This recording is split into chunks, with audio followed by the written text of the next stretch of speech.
नमस्कार, live cities में आपका स्वागत है। मैं हूं आपके साथ प्रीति झा। इस वक्त की बड़ी खबर में आपको बता रहे हैं, जहां पर नोटबंदी को लेकर सरकार ने जो ये फैसला लिया था, इसको लेकर सुप्रीम कोर्ट का आज फैसला आना था। और बता दें कि सुप्रीम कोर्ट ने सरकार के इस फैसले को सही बताया है। जी हां, सुप्रीम कोर्ट के मोहर लग गए हैं कि सरकार ने जो नोटबंदी का वो फैसला लिया था वो बिल्कुल ही सही है। बता दें कि 5 जजों की बेंच में ये फैसला लेने जाना था और आज पूरे तरीके से इस फैसले पर मोहर लग गई है। बता दें कि साल 2016 में 8 नवंबर को केंद्र सरकार ने ये निर्देश जो है वो जारी किया था कि 500 और 1000 के नोट जो है वो पूरे तरीके से बंद कर दिए, यानी कि नोटबंदी का फैसला लिया गया था। और इसके बाद याचिकाकर्ता जो है वो याचिका दायर करने लगे थे और आज इसी को लेकर सुप्रीम कोर्ट का फैसला आने वाला था कि आखिर सरकार ने किस आधार पर ये नोटबंदी कराई है। तो बता दें आपको कि केंद्र सरकार के नोटबंदी को इस फैसले को सुप्रीम कोर्ट ने सही ठहराया। बता दें कि बेंच ने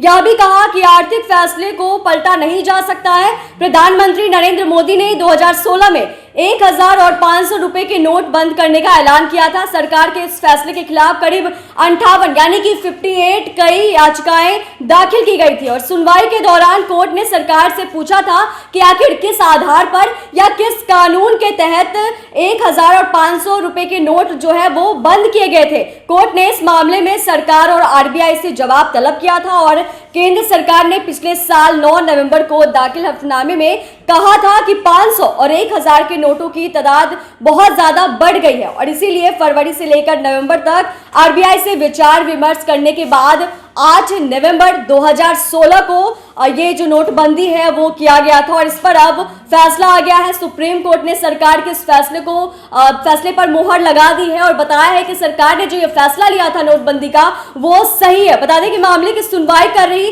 5 जजों की बेंच ने justice S Abdul Nazeer, B R. Gavai, A S. Bopanna, B. Subramaniam और जस्टिस बी.वी. नागरत्ना शामिल हैं। संविधान पीठ की अगुवाई कर रहे जस्टिस एस अब्दुल नजीर फैसला सुनाने के 2 दिन बाद यानी कि 4 जनवरी 2023 को रिटायर हो जाएंगे। और बता दें आपको कि इस तरीके से 5 जजों की बेंच ने यह फैसला लिया है। जो अक्सर सवाल उठ रहे थे केंद्र सरकार पर कि केंद्र सरकार ने जो नोटबंदी का ये फैसला लिया है वो आखिर किस आधार पर लिया गया, और इसको लेकर आरबीआई से और वहीं केंद्र सरकार से सुप्रीम कोर्ट ने लगातार जो जवाब है वो मांगे थे और इससे संबंधित यानी नोटबंदी से संबंधित जितना भी दस्तावेज थे उनको पेश करने की बात कही गई थी। और इसी पर सवाल जो उठ रहे थे कि आखिर सरकार ने किस आधार पर नोटबंदी किया। तो अब सुप्रीम कोर्ट ने पूरे के पूरे इस फैसले पर मोहर लगा दी है कि जो केंद्र सरकार की तरफ से यानी कि प्रधानमंत्री नरेंद्र मोदी की तरफ से नोटबंदी का जो फैसला लिया गया है